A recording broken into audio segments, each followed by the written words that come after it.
when you are there, you can feel as if a spirit moves over the congregation. There are two types of people in this world, those who worship and those who long to be worshipped. There was a time in my life where I wished to be in the latter category. I didn't know you were so interested in my sketching project. Of course, Finavir. I'm always interested in what you're doing. Just empty your mind like you're one of the children, and you'll learn much faster that way.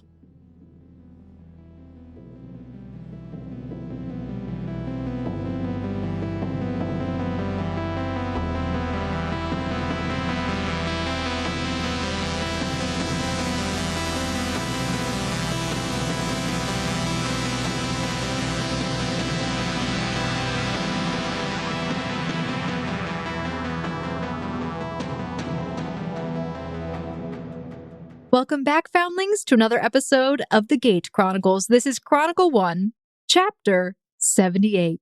My name is Emily. I am your Game Master host and the person that does like everything else on this podcast, except for when somebody else here makes comics. I don't do that. Somebody else does that. Anyway, I am joined by my two other players. Say hello. Hello. That was very beautiful. And then there's this guy. So I'm not going to be editing this episode now because apparently I don't do anything. I thought you were going to shout me out for editing audio every once in a while. And you're like, oh yeah, by the way, Jaden makes comics. I didn't say I've never even published one yet. Yeah, the audience hasn't even seen any of them. Okay, you're right. I am so sorry. You know, we have to put the Kelsey one in for the Patreons or something. Oh yeah, on our Patreon, definitely. And speaking of which, there are two people we really need to shout out. Probably at the beginning would make more sense. Probably at the beginning would make more sense because you always forget. Well, no, you forget too. Anyway. No, I just don't know who they are. I always remember them. I just don't know who they are. The people that really do the most work for the show, Jason Lillis and Stephen Howland, who are our favorite Foundling fans. It's because they pay us. But also because they're dedicated to the podcast, and we appreciate that. Dedicated. And then there's the other two schmucks at the table. Who also have names. Well, yeah, we're waiting for that. Oh, that's what we've been waiting on. I am Quentin Ott. I am, in fact, not here to play Charles Smoot. I am instead here to play Kristoph Ironbound. Hey, and I'm Jaden, and I play Finavir, who is questioning his life. Questioning many of his life choices. But all of that's getting set aside to figure out what's behind this door. That's true. What is behind this door? Please tell me it's a linen closet. A new car. Anyway, let's get started. Finavir's survival within the faith of the Sacred Order depends entirely on his ability to adapt to the increasingly threatening environment. Unsure of who to trust, Finavir became apprehensively acquainted with two acolytes within the temple. But one, Kristoph Ironbound, may prove to be the ally he needs as he rescued him from the trance of the Order Bishop. Now, Finavir must search the Bishop's quarters to find the information he needs to escape. Or not escape. He has a lot of choices here. So many options. So many options. There are a lot of doors. So, gentlemen, this is going to be a very fun session because we do, in fact, have a map. Oh my gosh. This makes it so much easier to visualize. Okay, so we're going to pick up right where the door left off. Yeah. This is too pretty not to show to our patrons. This is a very pretty map. There's flickering lights. So, Finavir, you have the key that Kristoph gave to you, and you both made your way down this hallway to the door that you know to lead into the bishop's quarters. You place the key in, and you unlock the door, and you open it, and you can see right from the get-go, there is a very large portrait within the entryway. I assume it's of the bishop. Let me give you a little bit of a perception request here first. Oh, if I get like a 5, this is just, quote, a painting. All right, survey says that is 26 for perception. So yes, you see a massive portrait directly in front of you. This is actually a very wide foyer, but surprisingly short. So as soon as you walk in, the wall is right there. It's only about 10 feet deep, but then it extends all the way across, is about 65 feet overall, and it splits on either side. But first of all, with this picture, this painting, and before you, you can see that it is a man, and he appears to have on the regalia of the Order Bishop that you saw earlier, but his face is not covered. And this is the first time that you are actually seeing him. And you can see that he has shoulder-length, strawberry blonde hair and green eyes. And you can tell that the frame of this portrait seems to be made of gold. But you can see that this corridor kind of splits off. To the left, you can kind of see what appears to be a balcony, but you don't see right now a way to access it. And to the right, it seems to go down further along the hallway. All right, let's hook around the left side and see what we can find. Okay, so going to the left, you see that the hallway, or this corridor, opens up and almost directly leads into a much larger and more opulent room overall. And you can see the balcony area directly to your left.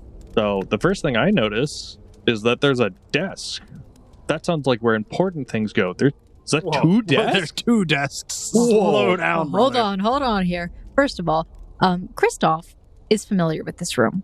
Okay. He has cleaned this room before. He has been one of the people that, with that, as Ariana would suggest, privileges. That je ne sais quoi. The je ne sais quoi. Which is why he has a key to access this room.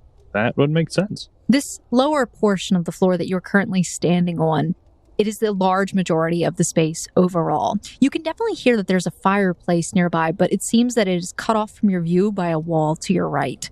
And in addition, though, the place is very well lit.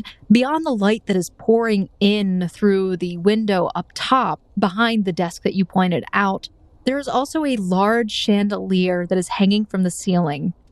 And you can see that it is secured there by a metal chain which connects to one of the 4 pillars which are situated at the center of the room. There are luxurious rugs in this area as well, and you can also see that there are curtains that kind of like sway in a very slight breeze by the windows. But yes, you do see directly all the way to the end of this part of the room, there's a desk. You see that there are racks of wine bottles, and there's even a table directly to your left, which you catch this faint smell of coffee, and you see that there's like some sort of machine there. And then there's a stair that leads up onto the balcony, which you can see is raised about 6 feet off the floor. There is no under passage access. It is all just raised floor. See that there are bookshelves lining the wall of this balcony, and you also see that there's a desk up there with a variety of items on it. So tell me, where would you like to go? Time is of the essence, so he would first double check in with Kristoph. Mass is like an hour long, so you have a little bit of time. And by a little bit, I mean you have some time. Just be careful with what you do. You said that there might be something of import. Did you happen to know what that might be?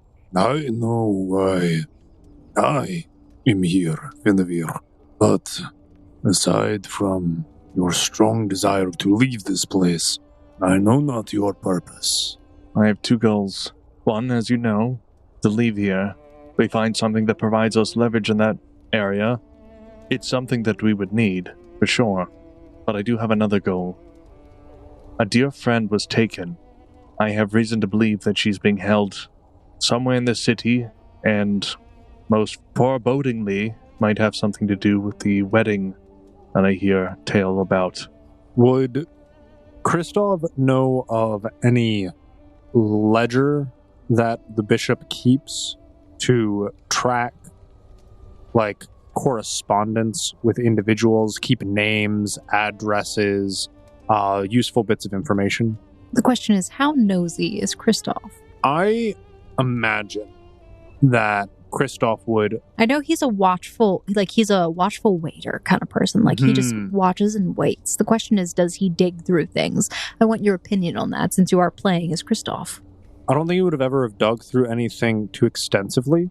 I think this would be the time in which he does so, but he would have kind of, as he's cleaned this room before, observed what gets utilized and what might be of value. You have seen that there are a variety of journals and books that the bishop has written in this room at different times. You don't know of any specifics in these books, but you do know that you've really only cleaned this place when he's not been in here. And as you can, as you're looking around the room, you do see that there are documents and books that are left open, which, again, if they're here and they're left out, they must have been of some interest to the bishop for some reason. Okay, let's see. Quentin, you have some information that would probably be useful for him here. I think you could... Well, hey, that means he has to roll a check for that. Well, that was a while. Okay, fine. All right. He has requested that you roll a diplomacy check to garner information from this NPC. I requested. It says DC right there with a number next to it. You have to convince... Kristoph's already sticking his neck out for you. You have to convince him to give you other information. That is a 32 for diplomacy. So that certainly bypasses the check. Quentin, please share this information. Sure. Kristoph, you don't know this, but I am your father. You should help me. Okay, more serious. If there's anything that you know of that can help, now might be my only chance. It's been tough going in this city, and I don't have anyone else I can count on right now. If it is aid that you seek, Finavir, all you ever needed do was ask. Though I will say, it's difficult for individuals to help you. They do not know what they are looking for. But I will say, as I was about my duties not too long ago, just before you arrived, I do recall the bishop was in a meeting with someone in this very office. It was with a woman whose voice I did not recognize. And I have been here for quite some time. Did that woman happen to mention the fact that she was a woman? Perhaps more than once? There's a very... What a good question. Why did we feel like Kristoph's like, what? No, what kind of woman does that? That's a very specific and accurate question. Wow, you must truly know this individual. I don't know, did she? No. Okay. No, not at all. I do not remember such a peculiar detail, but what I found strange was, as I walked these halls for many hours, prior to that conversation, I never saw anyone enter, and after hearing the conversation, I never saw anyone leave. That is useful indeed. That seems to imply to me that there's another way out of here, one that isn't regularly checked. So that certainly checks off the first box. Let's see what we can do on the second. Okay. So like I said, there are many things in this room for you to look at. There's the desk in the northernmost part of the room. You actually see that there is a marble statue kind of similar to the ones that you've seen outside in this room. And that's on the same floor as the desk. There's actually a door that you can kind of spy further past the pillars, all the way to the right side of the room. And you hear the sound of something burning, a fireplace, which seems to be coming from around the wall that you can't quite see yet. There are bottles of wine. There is a coffee maker apparently here. You can see that there is a desk up on the balcony that seems to be covered in a variety of materials and bookshelves lining all against the back wall. And it seems like there's a table up there as well on the side where it seems like there's some sort of game going on, but nobody's there. But there's just a game situated on the table. Finavir, for now, hand me the key. Then we'll hand him the key. For the time being, while Finavir continues to investigate, Kristoph is going to go back to the front door, make sure that they closed it after entering, and also lock it from the inside, so that if anyone comes across this place, the door isn't just wide open to this very private room. You lock the door, and then you return to Finavir's side, I'm assuming? He will begin making his way up to one of the two desks. It's a coin, whichever one he would... Oh, I have a written order of operations here. Whichever desk you don't go to, Kristoph will go to the other one, we'll divide and conquer. So what was your first order of business? That would be the center and most important looking desk. Okay, so Finavir, you begin approaching towards the desk, and the chandelier suddenly falls. It does not. Before he gets too far, Kristoph would grab him by the shoulder, look at him in the eyes. If you see my namesake in any of these journals, please do come fetch me. And I've known you for a couple days. I know your name is Kristoph, but do you have a last name? Kristoph Ironbound. All right. I'll keep an eye out. Is there any other first names I should be looking out for? Yeah, Alicia Ironbound. And you have a daughter? Yeah, I believe so. You have a daughter. And her name is Mira. All right. Finn will make his way behind the desk. He's going over to the middle desk. Was Kristoph going to split and look at the other desk? All right, order of operations here. We'll start with Finavir's observations. You step into the light of the stained glass window, which is cascading over this desk and the items therein. And you can see a number of items of some interest to you. You see that there is a map on the desk, which looks to be like a map of the city. And additionally, just everything that's in plain view. There seems to be a relatively ornate golden box. It's small. It's probably it requires two hands to really pick it up easily. You see that there is a open leather book on the table, as well as a golden goblet, and you do see that there is evidence of something having been spilled here. The typical censer that you see throughout the church, basically, where they are releasing incense, and it's making the room kind of smell fruity. And you also see what appears to be a black stone that is carved into the shape of a panther that's situated on the side of the desk. Does the map look like it is decorated with any kind of points of interest? Like this is a map with something special to it to designate something, like where certain some things are? It doesn't look like it's a map with points of interest on it, but you do notice that there seems to be a section, which looks like it's the South District, where there's an area that's kind of circled. All right. That's probably important enough. Finn will roll it up and put it inside of his robes. So you take the map. Journal next. So you walk over to the journal and you take a look at it. It's a good thing you read Arthdal. Yeah, it's a good thing. Fluent. He reads as a hobby. It's the language of the people. Prophet the Prophet was in Arthdal. You're looking down over this journal. You're kind of blocked a little bit by the black leather chair that's next to you and kind of shifted to the side a little. It does look very comfortable and very ornate. This man has spared no expense on luxury and comfort, if you didn't realize by this point. Oh, yeah, no. Finn, low-key, is jealous of this man's taste. You could sit in the chair. He would never know. Finn is far too nervous to enjoy something right now. Okay. Except for that coffee. He's definitely going to hit that coffee. Yeah. It definitely appears to be a ledger of sorts. Its pages are filled with financial notes detailing recent tithing that has been received, funds allocated from the crown, and things like operating expenses, commission cost for a new statue of himself, and other miscellaneous expenses.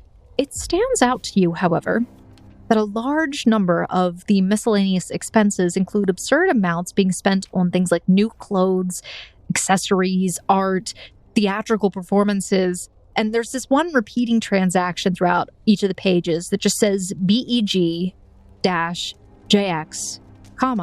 for a company. This is incredibly valuable. You could destroy someone with one of these. If you know where the money comes from, you can cut it off. I don't know how many things I can take with me, but they're going to know that we left, and I doubt it's going to be missed. So might as well. He tries to take the journal. You're going to take the whole journal? Well, yeah. I mean, imagine being able to hand this to someone with military experience, and they know where the most of the money is coming from and where it's going. So my question to you is, Jaden, are you leaving today? Yeah. I mean, do you think he could get away with going back to his church life after this? Not if you take the journal. I figured he was on borrowed time if he stayed here. It's only a matter of time before someone's mad enough to do something or the barbarian gets bored. Well, here's the thing. Finavir, you haven't really been at any real risk It's just, things have happened that have made you feel uncomfortable. You could continue to try laying low, or you could attempt your escape. That would be up to you. But I will say, you go and you pick up the journal and shift it around in your hands, trying to close it up. And as you do, there seems to be something that kind of sticks out to you. And you see as it kind of begins to fall out, and it looks like it's a small envelope. It falls out of the book. Is it sealed or is it open? It is not sealed, but it is tucked in. All right. Looks important. I'll take a quick read. This letter seems to detail a total quantity for something amounting to the large sum of 24,000 silver. And it says, "This is beyond unacceptable. The king's money should never be spent in such a way. You are supposed to be representatives of the sacred order, not indulging in such reprehensible acts. I know I said to watch him, but that does not mean you should partake. I can understand one little sippy now and then. The matron, in all of her graciousness, does not forbid such things. But 24,000 silver crowns? The king will have questions, and I would rather not have to explain why we are getting a bill from the pleasure house in the North District. Effective immediately, your pay will be cut by 50%. If your men have complaints, take it up with the king himself. Your bishop." Someone just got reamed! Better be one heck of a pleasure house. They better have that good tiramisu for when you leave. So, you're still holding this ledger. You do feel that if you were to take this now, it would make things really difficult if you weren't able to escape. But, like you said, it could be a really good bargaining chip, if anyone cared. Yeah, well, I have a feeling that box might have something that's equally worth taking, and if you're going to take one thing, Just take it all! take what you can carry. Speaking of, it's box time. What's that golden box? Which one?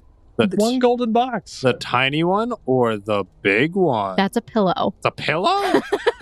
I thought that was like a piano with a treasure chest on it, not gonna lie. I think that's called a chaise or a chaise, where people lounge on, and those are pillows. Looks like a terribly uncomfortable pillow.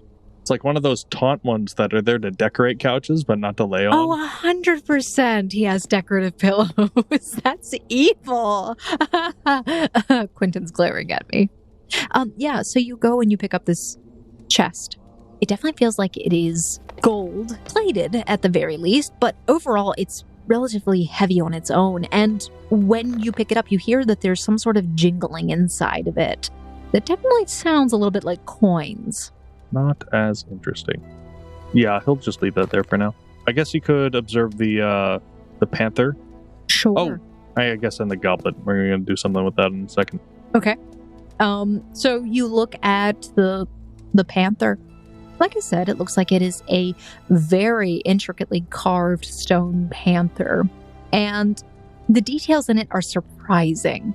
Then we'll just lift it for a second. Okay. You lift it.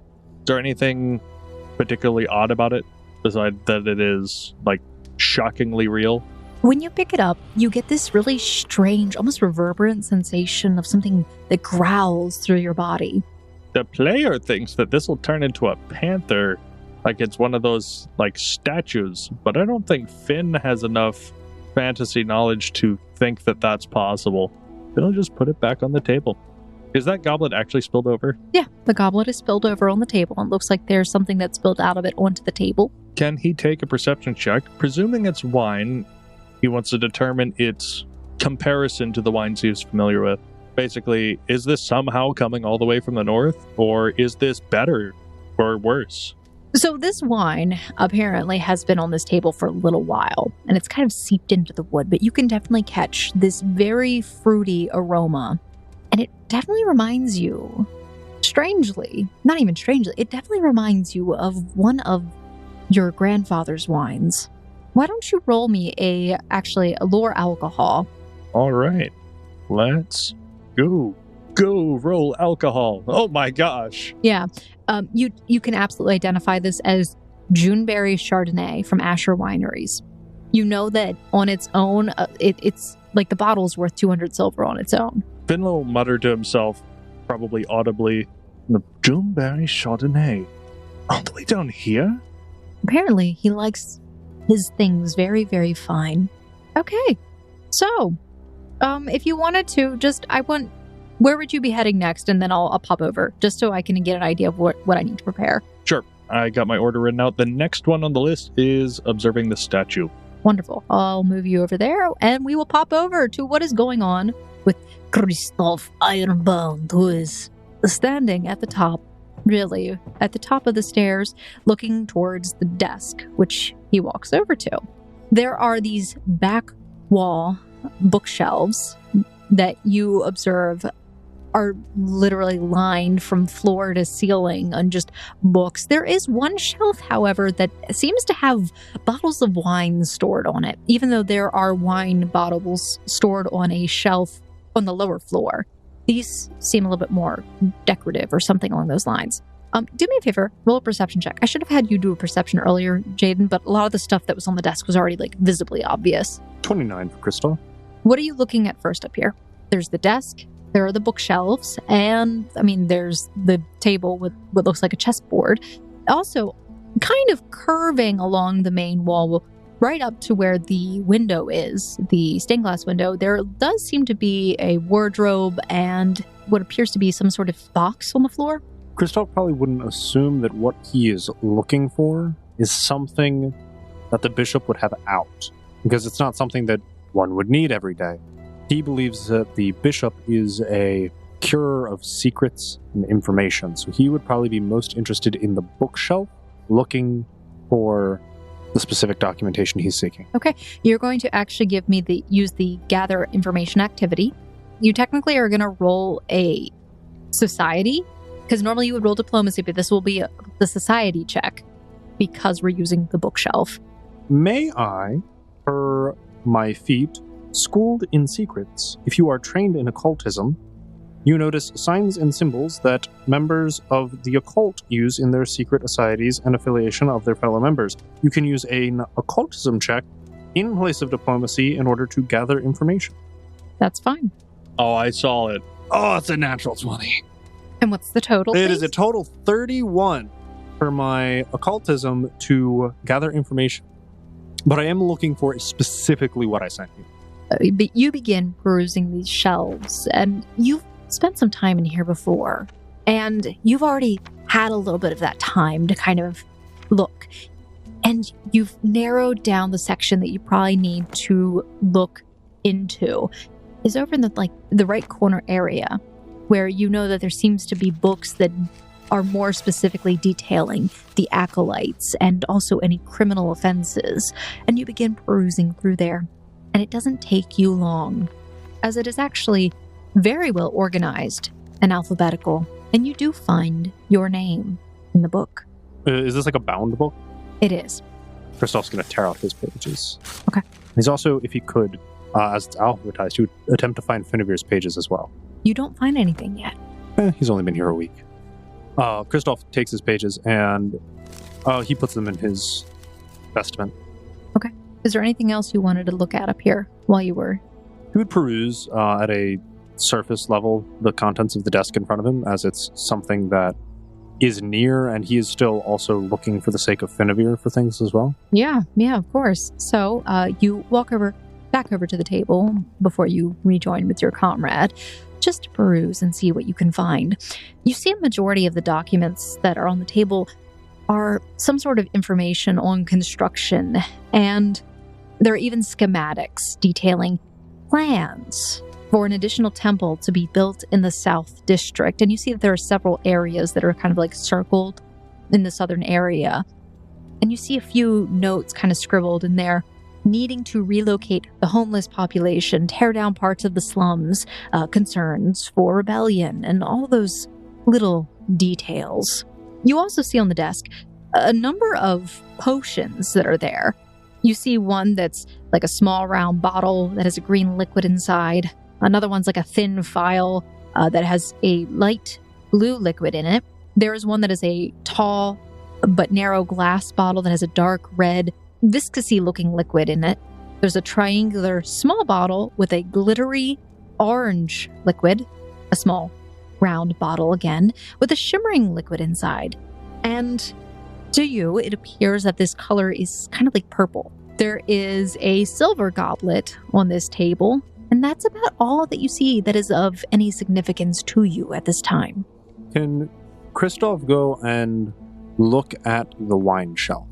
Sure. He is specifically looking for bottles of wine that are already partially drunk, and if at all possible, he's looking for the lowest quality bottles of wine. All of the bottles of wine that are up here I figured are very high quality. seem like they're very high quality, Yeah, that's fair. and very few of them are open. What about the wine bottles down on the lower bit, down below the balcony? Okay, so you're going to leave this area and head down. And he'll reconvene with Finavir and let him know he found a few things. Sure. These bottles look like they're of a lesser quality, and they do appear to have several of them already open. So, Finavir, you have walked over to this statue, which is eerily familiar in that it is another shrouded woman. However, this one's face is just smooth stone. It does appear to be holding a book in its right hand and a pair of scales in the left hand. Yeah, it took me like 20 minutes to figure out that was scales and not like a controllable drone. Yeah, context clues really didn't do much to aid you there, did they? There's a coffee machine in here, bud. It's justified. It does appear the scales are weighted to the left, even though there is nothing in it or on it. But it does look like whoever designed this made it so that it could be like a mobile part. Whether or not that was for any particular reason, you're not sure, but it looks really cool. Finn has an idea. Roll me a perception check. You got it. Perception total of, drumroll please, 28. This gets you a little extra information. Not only is it this scale that looks like it can move, but there's something else about this statue that looks like parts of it might move as well. And you can tell that there are very slight marks on the floor indicating that something has slid in this area before, specifically when you walk around to the back of the statue. It looks like the bishop has some similarities with the prophet of grapes. And he goes up and he touches the scale that's up and he slowly moves it down as to intentionally trigger any weight ratio. Okay, so what do you mean by, what are you trying to, how about this? Finn I need you to roll a deception check. Sure. You're trying to imitate the weight of something. Oh, he absolutely is. Indiana Jones style. Oh my gosh, we rolling hot tonight on everything. 34 for deception. You put a little bit of weight against which side of the scale? The one that's up. So the right side of the scale. He's trying to balance out the scales. Sure. So you put your finger on the scale and you try to just press a little bit. You do not know what weight you are trying to imitate on this. Correct. And you don't know what exactly is going to trigger this to move. But Yeah. you put a little bit of weight and you do feel as the scale moves slightly. And as you do, you kind of get the feeling that you should probably put some items on here that are relatively lightweight because you realize if for some reason your hand is already putting too much weight on it. Right. Well, does that chest open? He's thinking that maybe it might be coins. So you go over to the chest. Yeah. So You find that the chest is locked.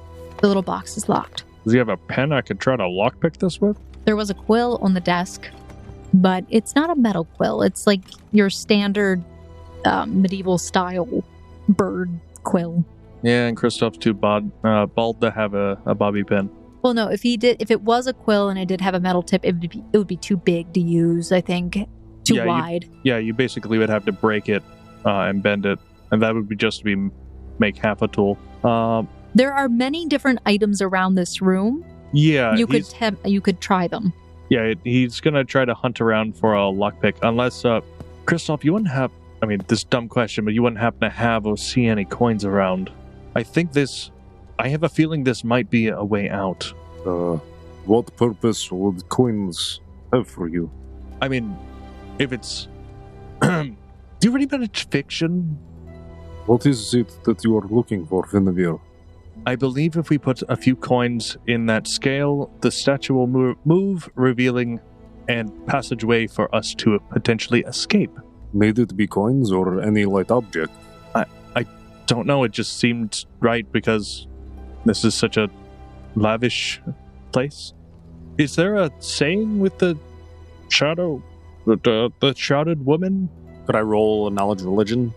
See if there's anything about, like, 3 coins will make you have a balanced day? You can roll a knowledge check on that, so it'd really be a lore. Right? We could try to Indiana Jones it with some religion check. liquid to try to get the same amount of weight. Total 30? There is no specific saying about scales or just like balancing things, but you do know that this individual is generally referred to as like somebody who is of knowledge. I mean, I already have what Kristoph would say. Kristoph will walk up to Finavir. Have you learned nothing from our time together? You believe only certain objects have value to you here, when perhaps there are more mundane solutions. And Kristoph will point over to the chessboard where there are chess pieces, and to the coffee maker where there's probably coffee beans. Be smart. He'll go over to the chessboard. Okay. You go over to the chessboard and you see that it's in the middle of a game and there are many pieces on the board. Who's winning? Currently, it looks like nobody's really taken any pieces from what I can tell. What? I can't tell. I'm not looking.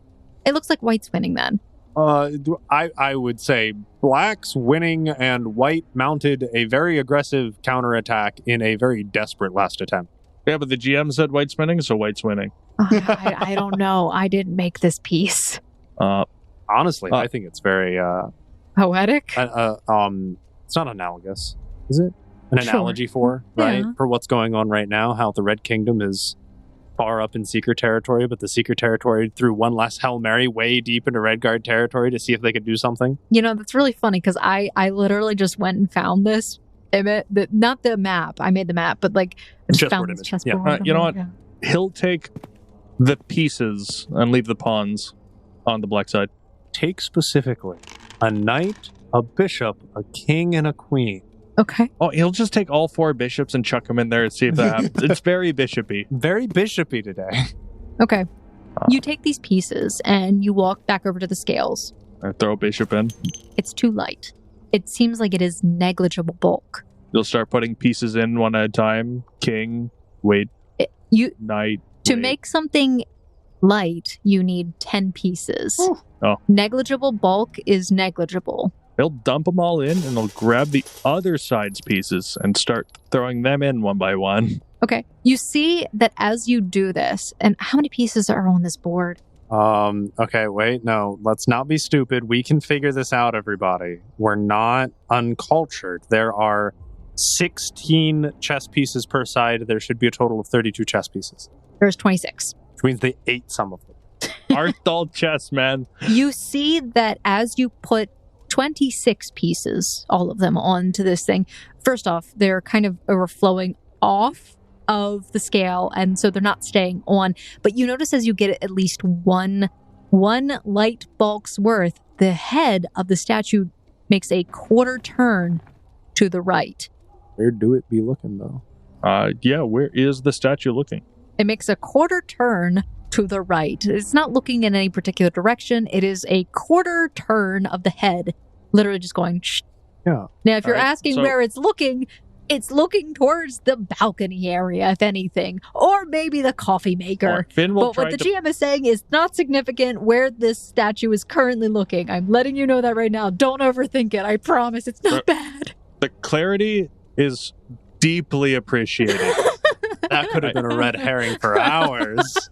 Yeah, but he's looking at this wall. There's nothing suspicious about this wall. This could have been a gazebo situation. It mattered. The coffee maker is looking at it's just a quarter turn. He tries to push the statue.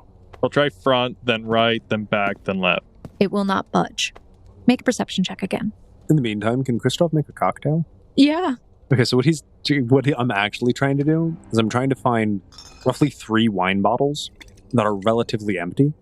I'm going to pour the contents of 2 of them into one of them. So I have 2 empty bottles and 1 moderately full bottle. Uh-huh. I'm then going to go over to the potions, and I'm going to pour the contents of 2 random potions. I don't care. Just give me whatever. 1 into each wine bottle, and then I'm going to fill the potion bottles with the contents of the wine. I'm not mixing them. Each potion's in its individual bottle. The bottles are too big. They will not fit on the scale. I'm not putting them on the scale. Okay. I was like... I think he's going to drink them. Are you drinking them? What? You are all very... All I'm trying to do is have empty wine bottles and then put the contents of each potion into a wine bottle and pour wine into the potion bottles. There are no empty... Okay, so why are you trying to... Okay. That way I'm not caught carrying around potion flasks. I'm caught carrying around wine, which is a lot less incriminating. It's a lot harder to carry, but you can do this. Well, I wasn't sure what you were doing. I was like, are you mixing these? I'm not I don't know. I'm not attempting to mix the contents of the potions. Okay, so... Okay. I thought you were trying to do that, especially when you use the word cocktail. Yeah. The cocktail is what's being left over. I got it. Yeah, I was like, you can't do that with magic potions. No, I I'm think aware. that ruins It does. Okay. I'm trying to put one potion per wine bottle. Okay. There's a reason why I need to know this. So you open the cork of like the green one, and as you do, you notice that there is a pleasant aroma that wafts from the bottle, and it smells like beef stew. Ben's like, you trying to empty one of those? Here, let me help you. Do you drink it? Give me a second. I need to know something. Are you trying to determine if you can determine what they Kristoph's do? very hungry. He drinks the potion. Oh, okay. I crit failed on my fortitude save. Yeah, it smells like beef It stew. smells really good. It does. We've really been enjoying beef stew recently. You need to call Well, this is what happens when you intentionally slight someone's rations every day for his whole life. Congratulations, you drank a ration tonic. You are magically nourished with the equivalent of a day's worth of food and water. You see Kristoph's skeleton gaunt frame almost kind of fill out a little. You realize that he's a tad bit muscular. Kristoph quickly realizes these are magic potions. Congratulations.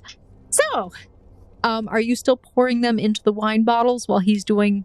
Yes, I'm going to pour each potion into one empty wine so bottle. I have to tell you, okay. And then put the contents of the wine in the potion, so at least there's a fluid there, so they'll have to examine it and be like, oh, wait, that's not magic, that's just wine. Okay, so the light blue one has no odor whatsoever. I need you to roll a perception check really quick. I'm good at those. 29 for Kristoph's perception. When you uncork the tall, narrow glass bottle, it catches you off guard because something isn't right about it. And there is a strong scent of iron from it. What color is this viscous? It is dark red. That's just blood. Could be a rage potion. Could be a vampiric touch potion. Could be poison. But something about it is unsettling to you. And you get the hackles on your neck kind of stand. Yeah, I'm just going to put that back in the potion bottle and leave it there. The glittery orange one, there is no other way to describe it except that it's like a fresh memory. Or like laundry linen.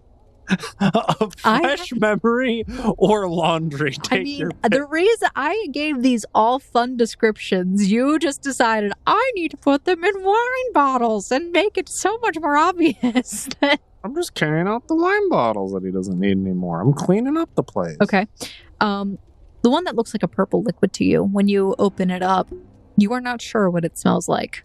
Also smell like nothing, or I'm just not sure what the smell is? You are not sure what the smell is. So it has a smell, I just can't identify it. Wholeheartedly unique to the point it cannot be described, besides that it is odd. Is it unpleasant? No. Is it pleasant? No. Is it confusing? Yes. Will you be honest about it? Yeah. Are you okay? I don't know if that was like a deep meta hint that this is like a truth serum or something. I'm really good at giving you questions. Anyway. Oh, so far you're delivering on a lot of questions here. There are a lot of questions here. Like, what is really at that pleasure house that's worth that much money? That's a great question. What's behind the doors on the other side of the room? Who knows? We have an entire half of a room to explore still. And there's a fireplace. Oh, but first we have to see what the heck Finavir sees. I forget, what was your question, Jaden? I was asked to make a perception check, and it was 23. The head tilted, and Finn pushed it around and is trying to examine it further. Oh, it was just Quentin being like, oh, but while he's doing this. So, you've determined that there are too many chess pieces to fit on the scales. But you do know that 10 pieces equaling 1 light bulk made the head turn a quarter turn. I see. Okay, so he will remove the chess pieces. Okay. Kind of hastily store them under the bottles of wine to the left. Okay. Somebody's going to come in and be like, who moved everything? How much bulk is that chest worth? The chest over here? Yeah. You go and pick it up. It feels like 1 bulk. If he throws that on there, let's see if we get another quarter turn. When you took off the chess pieces, the head went back to the center. You place this chest, or this little box, on the scales, and you see as it kind of goes shing, but nothing happens. It seems it's too heavy. You realize that 10 light bulk make 1 bulk. So you need somewhere in between 2 and 10. Okay, the box goes back. Does the panther seem somewhere in between there? You pick up the panther. Okay. I mean, at this point, it's quicker to just run back and forth and try things. Okay, seems, yeah. than to think about it. The panther is surprisingly light, and you test it, and you realize it is negligible bulk. You picked the one that wasn't anything. He grabs a wine bottle and tries that. Well, it depends. Is it empty or does it have stuff in it, right? He tries a full one, because most of them are full anyway. Beverages. Yeah, what's a regular? 1 bottle wine is bulk L. So that's light bulk. So a full bottle is a light bulk. Mm-hmm. You put it on there. It does not seem that you would be able to fit 4, but you do see as the head turns a quarter turn to the right. Okay. I think we need to snap his neck. He needs to do a 360-degree head turn. Other objects that are in the room. There is a little tiny hand coffee grinder. There is a goblet on the table. There is a goblet on this table. There were potions. There were. Strange. But hey, there are still potions. There are books. Yeah, we can try books. Grab some books, various sizes, and try some of them. Okay. You just grab various sizes, or do you try to match sizes and weights? Yeah, we'll try some similar sized ones so we can consistently do one after another. Okay. Plus, they can be stacked. Okay. How many did you put on? Well, 1 at a time. Okay. So 4. Okay. So you put, as you put each book on, you see as the head turns a quarter turn, a half, 3/4 turn, until it reaches a full quarter, meaning a whole. And you see as the statue slides back slowly, and there is currently an opening in the floor, a hole, so to speak, with stairs that lead down beneath it. Right. Now we have a point of escape. Are you sure? What if it is a dead end? You do not know where this tunnel may take you. You think they have a second secret entrance and exit where a mysterious woman's voice could enter and leave? What if it is a dungeon? Somewhere where no one is ever meant to leave. I suppose that's possible. I will stay up here and keep watch. I have what I have come for. You are more than welcome to explore further. I think the next thing on the list is that coffee. I gotta make sure I get a cup of joe before I go. Okay, I don't know if you remember, but Finavir's favorite snack for a long time was coffee beans. Yeah, I know. I'm aware. And it is... Oh, wait, no. Wine is next on the list. He's going to do a quick peruse for the most expensive wine he can grab. Okay. And he's going to consider his sign-in bonus. Okay. It's going to take you some time to look around for that. Go ahead and roll a perception check, and then you're also going to give me a lore alcohol. In the meantime, Kristoph would check out the room to the right. Kristoph walks over to the other side of the room, to the doors, and you attempt to open it, but it seems to be locked. Has Kristoph ever had to clean the contents of this room before? You have, and you find it strange that it's locked. He would attempt to utilize the key that he has on his person. You've never had to unlock this door before, and you attempt to use your key, but it doesn't work. But you do know, as you have said, that the Order Bishop is a keeper of many secrets. He may have hidden the key somewhere in the room. Kristoph will take his time and search for that then. Perception check, and for Finavir. What were your rolls? I'm going to hit you with the wombo combo of 30 for the perception and a nat 20 totaling of a 33 for alcohol. Sure. He has studied. The cheap wine is what is on the lower floor, and it seems like this might be what is served to guests. But you finally go up onto the upper desk, and you see now that there are several potions up here. All of them seem to be some sort of like red color. Wait, he rolled really high on his lore alcohol. Wouldn't he be able to tell that they're fake? There's some like red liquid, and you don't typically see wine stored in potion bottles. That's why I'm saying I don't know if he would check, but he would be a little suspicious of them. Exotic tastes. The one that stands out the most to you, though, there is that thin, tall bottle that has the viscous, dark red liquid in it. You have heard stories about a special type of wine, and it is generally made from the blood of some vitality-filled creature. And some people even use human blood, sometimes the blood of young women, to create this. And looking at this bottle, you have no doubt that this would be something called wine of the blood. It looks fresh, and it sends a chill down your spine. I'm hearing that not only did I find the most expensive thing, but it's also in a smaller container than I wanted. It is not the most expensive thing, but you know that it is... It sounds good enough. Morally dubious. But you could take that. Are the legends, like, does it make you live forever? What did the legends say? Oh, the legends are all about how it helps your body to maintain its youth and virility.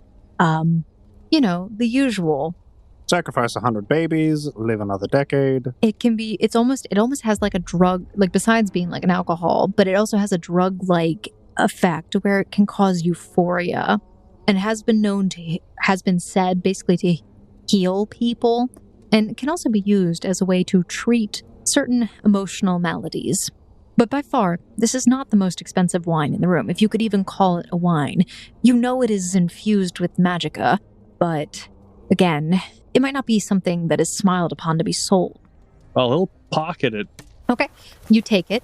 But by far the most expensive wine in this room, you see, is your grandfather's Asher Winery's June Berry Chardonnay, located on the topmost shelf.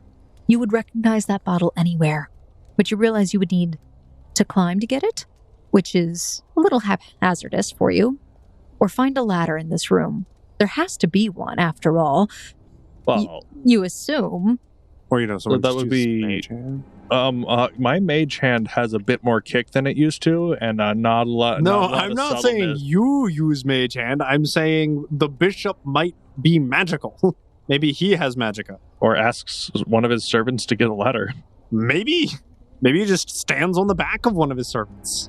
Uses them like step stools. So, if it seems plausible to climb this, that sounds like some serious risk reward here. But this is a podcast, and what are we players but here for the thrill? What check would that be? Athletics, and then acrobatics to balance. Oh, 2 checks? That sounds like disadvantage. Is there a nearby ladder? You would like to take a look around the room and find a nearby ladder? Yeah. All right. Give me a perception check. 22.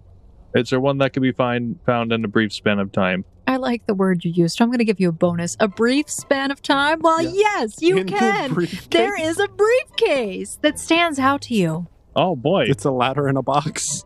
He checks out the briefcase, and so it looked like... You open the briefcase, and you see that there is a foldable 10-foot ladder in here. Whoa.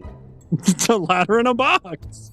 I love how you're so enamored and shocked and interested. This is suddenly ladder. better than the box that follows you. It's a briefcase that has a ladder in it. Think of all the climb checks we could just not have to roll It's a for. 10-foot ladder. Yeah, but it's a 10-foot ladder he didn't have before. Yeah. I know what Jaden likes. Oh, yeah. Okay, so ladder, wine, and then we're off to the right side of the room. And yes, he's keeping that ladder. Okay. It's the new Isabel. You grab... I don't think it is a cursed doll overturning that can never be separated from you. I think you're going to get robbed again in like 5 episodes and be sad that you've lost another set of your items for the 10th time. That's why you gotta enjoy life right now. And hey, when grandfather eventually comes for me, I got something to cure his, A ladder in a box? No. Is emphysema. His erectile dysfunction? The tales of his fortitude were largely exaggerated. Right. Question, did you take the ledger, like officially take, or did you leave it? No, he took it, and after he shuffled things about, it's kind of irreparable. Okay, where are you keeping all these things on yourself? Because you don't have a bag, as far as I'm aware. Does the ladder take up the entire contents of the briefcase, or is it also still a functioning briefcase? The whole briefcase. So the base of the ladder is the briefcase. No, you're right. He couldn't carry both. So it's easy enough for him to... That's why I was like trying to figure out, how are you carrying all these bottles of wine? That's why I'm like, you're carrying all the... Well, you could carry all three of those in one hand with enough grip strength. But yeah. So there's like so many easier things that you guys could... You're like the monkey sticking your hand in the jar. I miss my backpack. You can absolutely take the briefcase. I mean, that's fine. I think he'll take the briefcase instead of the wine. Okay. You know what? I know exactly where that wine is made. I do not know where this ladder is made. No, it's even worse because he sees you carrying wine bottles and he's like, oh, well. He's got us covered. You fool. You've tricked I'm looking for the key to the room. Okay, what's your perception? Can I take a... Total 13. Listen, if you get a natural crit, you have to get a crit fail at some point in the evening. It's just basic math. That was a critical failure for you. Yeah. And that's definitely a critical failure on the perception. Oh, I'm sure. You have absolutely no idea where this key is. You've checked under the pillars. Like, there's little tiny crevices under the pillars where sometimes... I have to dust those. It's the pain. Yeah, there's nothing there. You've checked the cushions. You know, under the carpet, under the bear rug. You've checked under the wolf rug. Excuse you. Also, that was something I failed to describe earlier. Just we've been moving around the room. I know. I already knew this. Kristoph just kind of gives up and starts pounding and just stands guard by the door. You sniff the potions. Yeah, he's Kristoph will be keeping a careful ear to the locked door of the bishop's quarters, waiting to hear if anyone is approaching. Okay. And he'll just be passively taking a perception check to see if he hears anyone coming down the corridor. Finavir, as you come over, you see that Kristoph is just leaning up against the wall by the doors, and you can tell that he's just sort of listening down the hall. At this moment, you are sort of walking by the place where you heard the fire, and you can see now, and like when you walked in, you saw that this fireplace was there. It's a very large hearth, and there's a very nice fire that's burning right there. In front of the fireplace, you see there is almost what you would consider a dire wolf pelt of a gray wolf on the floor in front of the fireplace. It makes you think of Charles Smoot, thinking of where he's at Wolf's Lodge. Yeah, gray wolf. I would do it. Roll a perception check for me yourself. I wonder who's bothering today. That is a 16. It turns out our comeuppance is nigh. We were rolling so well. Maybe I should have taken assurance and perception. It's a little smoky over by the fireplace area. Makes it kind of hard to see anything. Sounds unpleasant. It does sound a little unpleasant, unfortunately. But it's warm in here. But you go over to where your comrade is standing. Mm-hmm. Trying to get in this door or something? Failing to get into the door would be a more operative term. Well, in my experience, you don't necessarily need a key. You do when the door is locked? No, not if you have something to produce a bit of leverage and something to poke in the side. I do have a bit of experience. Kristoph just looks at his fists and then looks at the door. I'll let you two have a conversation if you like. No, by all means, I can stand watch. The more delicate hand may be appropriate in this set of circumstances. I do find it peculiar, though. I've cleaned these halls many times. Never before was this door locked. Well, that gives me an unfortunate idea. Then we'll knock on the door. You knock on the door. Okay. As long as there's not a response to that. Well, she hasn't said there is or isn't yet. You kind of cut her off. I was hopefully asserting. What if it's a dramatic pause to build tension? And when you knock on the door, you stand there for a moment. Another moment passes. There is no response. I will say, Kristoph, you know that this room, when you've been in here, it is amazingly sound dampening. And when the doors are closed, because you have to clean behind them, you can't hear anything outside of the room, nor can you hear anything in the room. Perhaps your intuition is not incorrect, but the recipient of such a message is unable to receive your correspondence. If someone is locked inside, it would not seem to be for their own benefit, one would assume. Are you trying to reason why you should break down the door?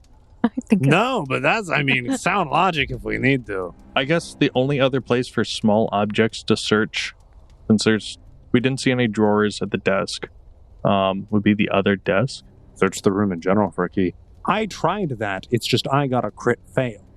Can you do that? Search the room in general for something? For a specific object. You're specifying something, it's just in a general area. All right. Can you do both a key and or anything that is a key-like thing that he could use to pick the lock? Ooh, now you're adding layers. Look, you've confused the code. You've overwhelmed the system. Well, I can narrow that down to any object that is key-sized. you have not been able to find any object that is, air quote, key-sized from the areas that you were looking in. Nothing in this room seems ideal to use as a key, but then again, you also haven't looked in inconspicuous locations that you wouldn't think to look, generally. Oh. But go ahead, roll a perception, since it sounds like you want to look for a key. All right, well, Finn's gonna, put the briefcase down, because that's just gonna slow him down right now. Sure. Yeah, so let's do that search. You could aid another if you would like, to improve his check. I guess I'll be hopeful. Okay, well, I passed my aid. So 30 plus aid. You begin looking in some of the inconspicuous areas, like you said, behind that really uncomfortable pillowcase, or the pillow, under some of the cushions themselves. You even check under the game board that is up on the balcony. But then you look under the center of the first desk. You just kind of look underneath, and you see that kind of stuck to the bottom is a key. That seems like people of all stations do the same. Now he'll grab whatever's underneath. Yeah, it's a key. All right, let's try that key. You go over to the door. Mhm. It's 2 doors, actually, and you unlock them. Whoa. And the doors, you open them up, and you see inside, just peering in, what looks to be like the bedchamber. Do you go in? But of course. Okay. Does Kristoph go in? Kristoph will keep watch from out here. You do not see anybody in this room, but go ahead and roll another perception check for me, because this is all about the mystery. 18. 22 for Kristoph. You see that there is a king-sized, lavishly cushioned bed covered in red blankets and pillows up against the back wall. Beside the bed, you see that there is a golden-rimmed mirror, and there's 2 storage containers in the room. One appears to be a chest that has some, basically, you kind of look inside and you see that there are clothes in it, organized shoes, and there's a chest of drawers, and everything is also very neat and organized in here. There is another large gray wolf pelt on the floor in here. And you do notice that on the bed there is a silver tray that seems to have chocolates on it. And there are a variety of chocolates that are kind of awkwardly just strewn on the bed. But you also see that there is a small, kind of palm-sized black box on the bed as well. Finn will eat one of the chocolates. Okay, you eat one of the chocolates. Holy Kristoph. Let me pull what the effect is. Is it poison? You're lucky. It's not an aphrodisiac. I was going to ask that. I don't even know where to go with that. But yeah, you eat one of the chocolates, and it tastes very good. Oh my goodness. Kristoph, you gotta try one of these. But you also taste something a little off about it. You taste iron. I think I ate the wrapper. There's no wrapper on these. He still says that. He commits to the bed. Black box. You also see, kind of like as you're looking around the like the wooden chest in the room, you see that there is what looks like a black dagger on the floor that has like a green snake that's carved into its handle. It's kind of awkwardly just thrown on the floor, kind of poking out a little bit underneath the box. Oh yeah, well, if he sees a dagger, that is kind of... He doesn't have a weapon, so yeah, he'll grab that. It feels a little tacky. Oh, it's like decorative? No. The other type of tacky. Oh. Like something's sticky or viscous. Maybe it came in contact with the aphrodisiac. Or it's the other type of fluid that the human body produces. Spit. Tied to woe. Okay, you clean it off. Is it less sticky? Yeah. Oh, it is? Okay. Well, it's less sticky now. You've tied to woe. All right, he'll put it on his side and tighten his rope belt. Okay. Enough to keep it there. Okay, black box time. Let's take a look. You look at the box. It seems like it has a small opening in the lid, and you're able to open it. And as you do, you kind of see something kind of inside of it that moves. Not just like it just moves when you tilt the box a little, sliding around. Can he try to look at it a lot closer? I really hope this is what I think it is, but it's absolutely not. I'm getting the signals that it's... I'm now disappointed. It doesn't look like it's a liquid or anything, but it does look like, just by looking at it, it looks like it's some sort of, like a slime. Oh. A slimy substance.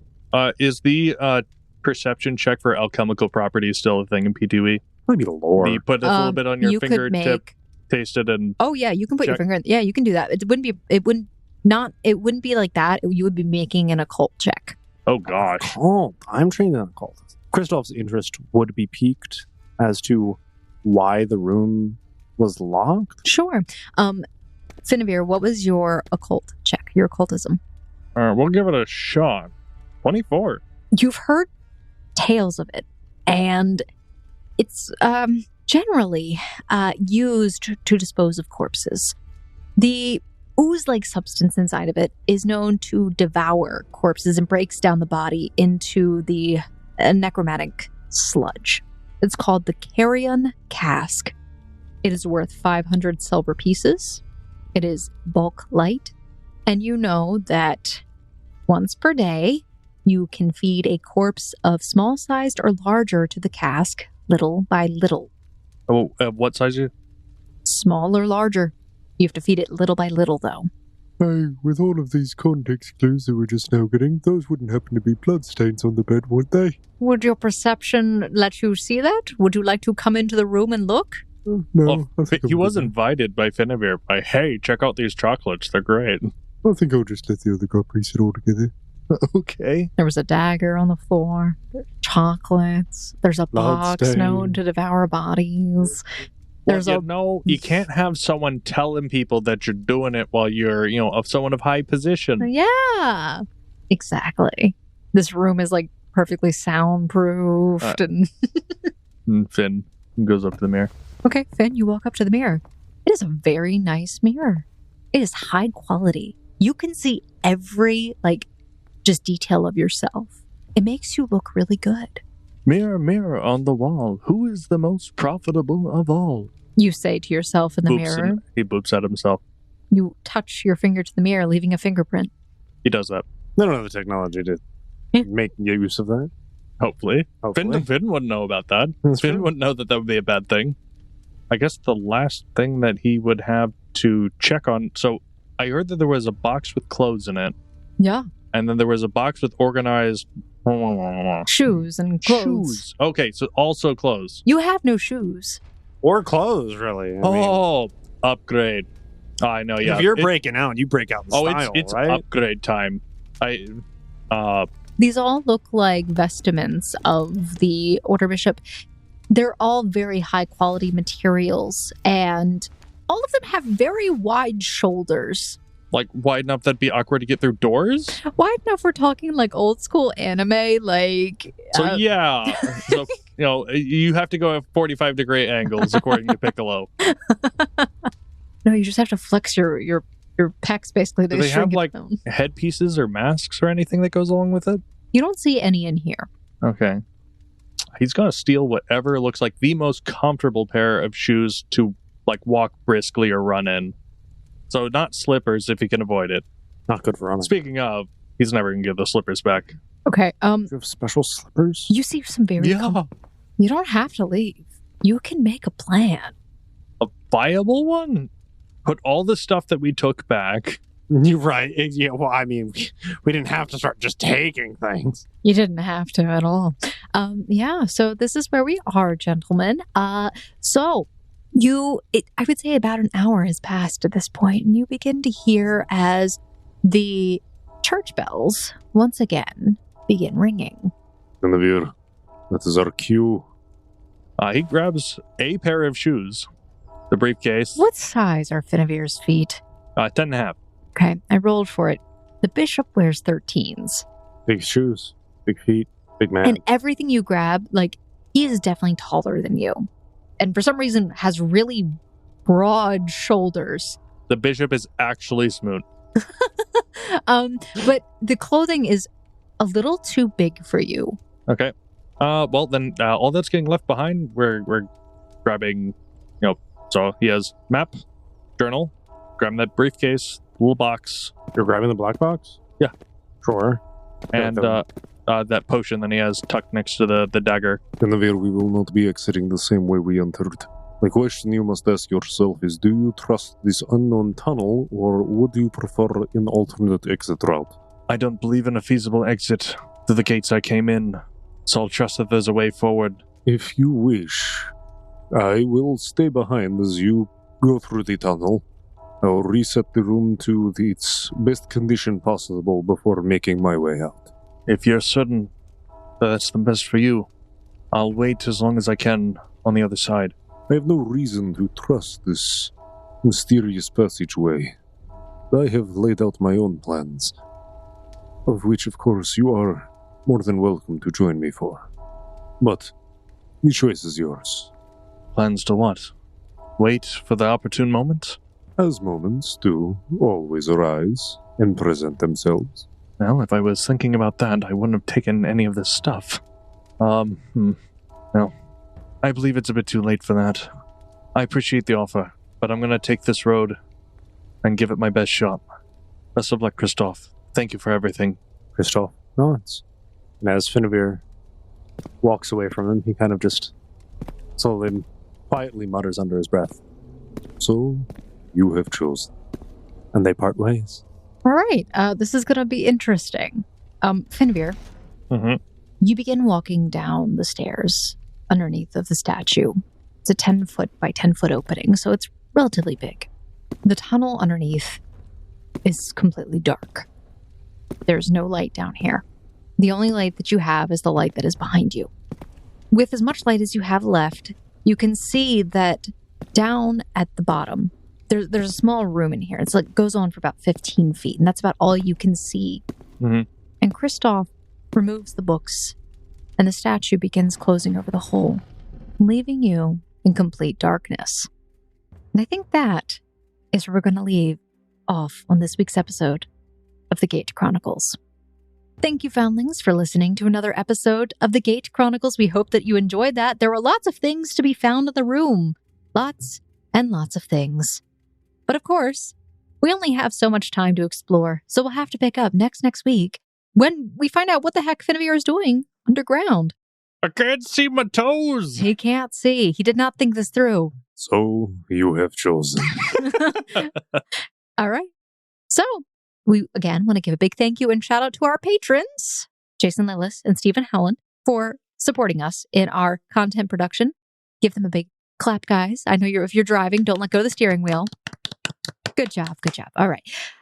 And as always, if you also want to support us, there are many ways to do so. One is by becoming a patron on our Patreon, or you can, tell other people about us, share the podcast, get more people to listen to how awesome this story is. Or you can always just come and hang out with us on our Discord and support us emotionally. We understand. And all of those links are in the description below.